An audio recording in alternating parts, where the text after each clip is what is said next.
Penembakan terjadi di area Mandala Bay Resort and Casino Las Vegas. Akibatnya konser musik yang sedang berlangsung menjadi kacau.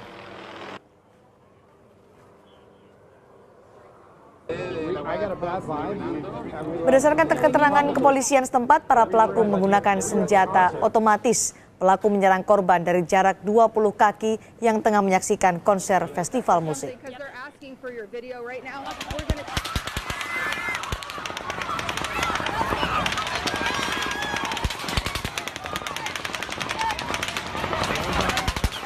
Dan inilah suasana ketika terjadi penembakan di Mandala Bay Casino Las Vegas.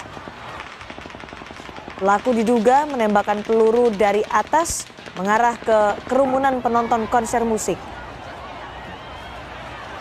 Saat itu semua penonton konser musik langsung menunduk menghindari tembakan yang waktu itu mereka tidak tahu dari arah mana tembakan itu berasal.